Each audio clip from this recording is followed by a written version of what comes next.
Hola Ricardo, buenas tardes y buenas tardes al auditorio. Gusto saludar. Cuéntame cómo va desarrollándose allá la epidemia, te lo voy a agradecer mucho. Pues mira Ricardo, justamente el día de hoy cumplimos ya aquí en Italia los primeros 20 días de esta dura cuarentena. Recordarás que el 10 de marzo el presidente del Consejo de Ministros, Giuseppe Conte, dictó estas normatividades de cerrar prácticamente todas las ciudades de Italia. No se puede uno desplazar dentro de la propia Italia de un lugar a otro, a menos que sea una emergencia sanitaria o por un trabajo considerado indispensable, es decir, si eres doctor o si eres científico que está haciendo algún tipo de trabajo respecto al coronavirus, o sea, es algún miembro del gobierno que tiene la urgencia verdadera de desplazarse de un lugar a otro. También esta cuarentena ha significado no poder salir de casa, excepto alguna razón de salud o para comprar utensilios de primera necesidad como medicina o alimentos. Para hacer que esta cuarentena se cumpliera, el gobierno durante estos días fue aumentando las penalidades que si tú violabas esta cuarentena lo que significaban, y hoy en día la multa es de 5,000 euros. Uf. Quien rompe esta cuarentena injustificadamente. Cuando uno, por ejemplo, yo en el lugar donde vivo me encargo ahora de hacer el supermercado, comprar los alimentos, y cada vez que salgo tengo que salir con un folio, con una hoja perfectamente llena, con una identificación en la mano para justificar que sí, que soy yo, es la persona de la que habla el folio, y lo que tengo que justificar es que estoy yendo única y exclusivamente al supermercado. Incluso ahora está considerado la cárcel para las personas que violan la cuarentena estando enfermos, es decir, alguien que esté con coronavirus y que se desplace por alguna razón en la ciudad está totalmente prohibido. Pues bueno, después de 20 días esto ha tenido consecuencias terribles en Italia, no solo imaginarás mentales, en el ánimo de las personas, sino ahora, por ejemplo, en Sicilia, particularmente en Palermo, está ya la amenaza de estallido social aquí en Italia. Déjame retomar algunos de los argumentos que acabas de dar. La multa por circular sin la documentación adecuada es de aproximadamente 130,000 pesos. ¿Dijiste 5,000 euros? Es correcto. Si está circulando y no es por una urgencia sanitaria, es decir, necesitas ir al hospital o necesitas ir a la farmacia o al supermercado. Y solo puede ir un miembro del lugar donde vives, de la familia, del lugar donde estás, a hacer las compras. Nada que vas acompañada o vas con tu hijo, no, tiene una vez que un miembro de la familia, porque no es la única manera en que el gobierno de Italia ha podido encontrar disminuir esta pandemia. Tú recordarás, y si no le comento al auditorio, Italia es el país más letal, con más víctimas mortales a casos de coronavirus. Hoy aquí, bueno, estamos hablando que aquí ya es la 1 de la mañana, y bueno, a las 8 de la noche se da la contabilidad del número de nuevos contagiados, del número de muertos, y todas las estadísticas que el gobierno está dando día con día, y hoy se anunciaron nuevos 800 muertos, 800 personas más murieron de un día para otro, y hoy llegó a la cantidad de más de 11,000 muertos por esta epidemia del coronavirus. Estamos hablando de una cifra récord, ni siquiera China, que es conocida como la zona cero, llegó a tener este nivel de mortandad. Entonces, realmente la única manera que el gobierno ha podido encontrar para tomar esto es justamente esta cuarentena seria, rígida. La pregunta obligada, Anabel, vemos cómo en el continente europeo se han tomado pues medidas bastante drásticas, ¿no? No poderse desplazar más de una distancia o reducir el radio de movilidad, radio muy pequeño, digamos, estas medidas que tú vas contando, multas, que yo no sé cómo llamar ese delito, ¿no? De intento de homicidio, ¿qué es esto de que si tienes COVID no puedes circular so pena de que te lleven preso? En fin, pero todas estas medidas no han probado ser útiles para aplanar la curva. Y dado que aquí estamos entrando, digamos, en una fase todavía muy pálida de medidas similares, sí me interesa conocer la opinión que los expertos tienen en Europa de por qué la curva no se aplana. Sí se aplanó en China, no se está aplanando en el caso europeo. A ver, te platico. Y es muy interesante el caso, particularmente de Italia, porque recordarás que después de China, el segundo país en esta cadena, que ya son cientos de los países que están infectados, el segundo país en la cadena es Italia. Hace justamente el 21 y es científicamente probado. Se supone, de acuerdo a los matemáticos, a los expertos en números respecto a este tipo de epidemias, que después de la cuarentena rígida impuesta por el gobierno de Italia, en 11 días, forzosamente, matemáticamente, debería de comenzar a disminuir los nuevos contagios. Correcto. Y así sucedió, Ricardo. El 22, 23, 24 y 25 de marzo sí disminuyeron los números.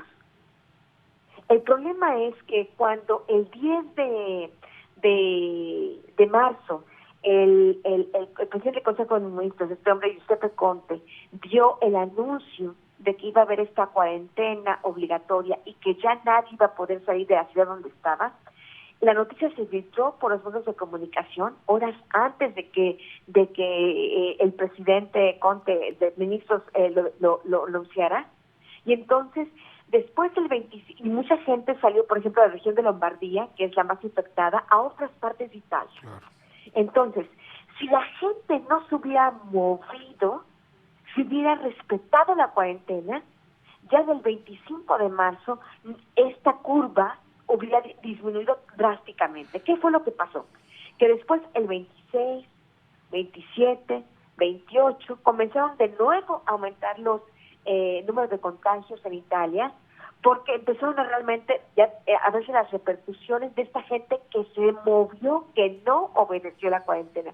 Finalmente, hoy, es el segundo día consecutivo que vuelve a verse que hay una disminución de nuevos casos de contagio, que es realmente lo que yo me he estado informando, he estado leyendo, he hablado con expertos, es lo que importa. Por eso el número de muertos continuará, porque ya es gente que ya está infectada, ¿no?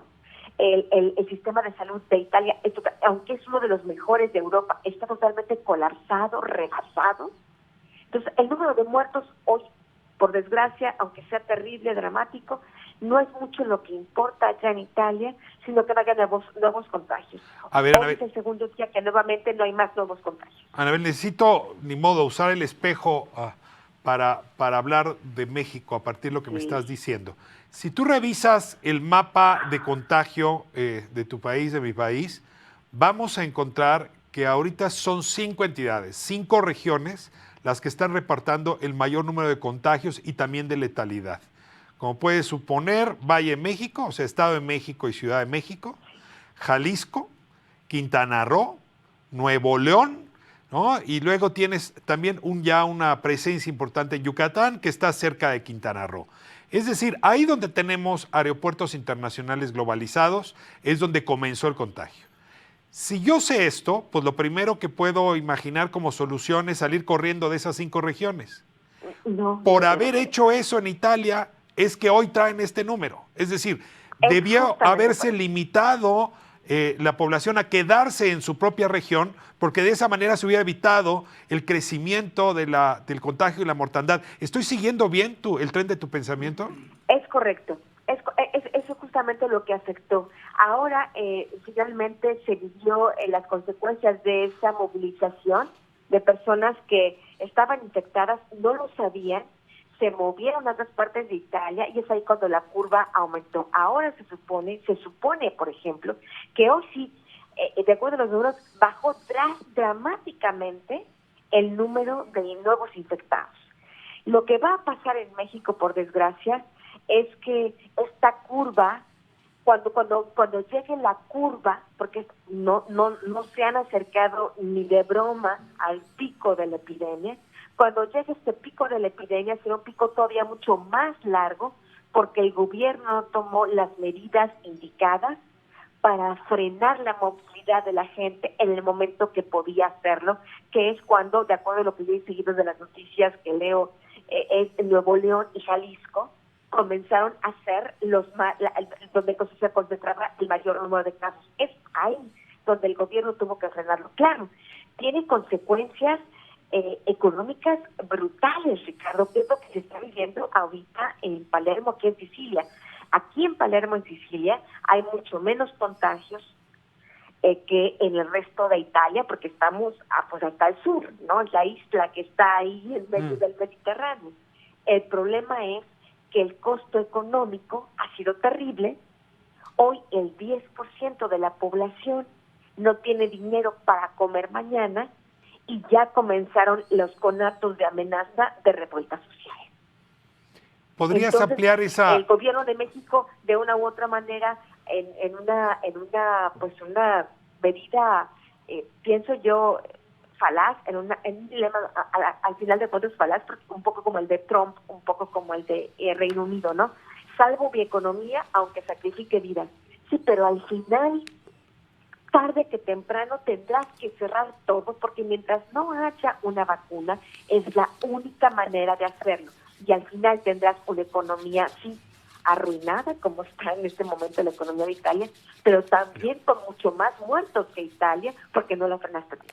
Cierro con el último tema, que en efecto tiene que ver con México. Como tú sabes, el sábado, el vocero de la Secretaría de Salud, Hugo López-Gatell, pues acompañado pues del Ejército y del canciller Marcelo Ebrard y desde luego del secretario Alcocer, anunciaron ya este programa Quédate en Casa. En un momento más aquí el Consejo General de Salubridad anunciará nuevas medidas, pero sí, probablemente van a ser medidas draconianas, muy rígidas, porque pues el gobierno va avanzando sus mensajes, pero luego la población tardamos en escucharlos, en interiorizarlos y en actuar en consecuencia. Yo tengo la impresión de que estamos sacando el paraguas a tiempo, pero la verdad es que vuelvo a lo mismo. Yo estoy viendo esto desde mi balcón chilango. ¿Tú desde allá tienes la idea que estamos sacando el paraguas a tiempo? No, a mí me da la impresión, Ricardo, por lo que se vivió aquí, por lo que yo mismo he vivido, por lo que se ha vivido en España, que también los números de contagios y de muertos son terribles, es que es una reacción tardía. Si tú ves también lo que está pasando en Estados Unidos, es una reacción tardía. Y quien piense que este virus solo ataca a los viejitos, ¿no?, o a los muy enfermos, se equivoca. Aquí en el norte de Italia, en Lombardía, en toda esta zona de Milano, de estas ciudades, que son las ciudades además con más progreso industrial, con más recursos económicos, ahí también mucha gente joven está muriendo. Yo he tenido conversaciones con gente que tiene hijos, que tiene amigos allá, y gente joven está muriendo. Estoy hablando de 40, 45 años. En Estados Unidos, por ejemplo, tengo familiares que están en California y me hablan de jóvenes de 18 años, 20 años, 25 años que están muriendo y no es que tengan enfermedades de diabetes o que tengan alguna enfermedad crónica, son personas aparentemente sanas que están muriendo, porque sabemos tan poco del virus que en realidad hacer algún tipo de pronósticos de esta parte de la población no será afectada y esta sí, me parece todavía inmaduro. Pues la media de edad en México está siendo 41 años, es que tienes toda la razón. Anabel, te agradezco muchísimo la posibilidad de contar con tu despacho en esta emisión de La Octava, de 4 a 6, y te ruego que pues formes parte de esta comunidad en este tránsito tan complicado y al mismo tiempo tan necesitado de información. Te mando mi mejor saludo, mi mayor solidaridad y consideración y bueno, cuídate mucho, por favor. Gracias, Ricardo. Ustedes también, y ojalá que la auditorio pueda entender, porque soy una periodista, me atengo siempre a los hechos, ¿no? Lo que te estoy diciendo no es una cosa exagerada o amarillista, es una dramática realidad la que se está viviendo aquí, y la única manera de prevenir que México doble aún el número de muertos que se ha vivido en Italia, es que realmente la gente obedezca rígidamente esta cuarentena y que si el gobierno aún no toma o no piensa tomar decisiones drásticas realmente de evitar lo más posible el desplazamiento de las personas. Vimos al presidente que sigue deambulando, ¿no? Saludando a las mamás de los narcos. Bueno, la gente tiene que permanecer en casa para poder protegerse y proteger a los demás. Me despido, Anabel, te agradezco muchísimo. Saludos hasta allá. Gracias. Vamos a corte.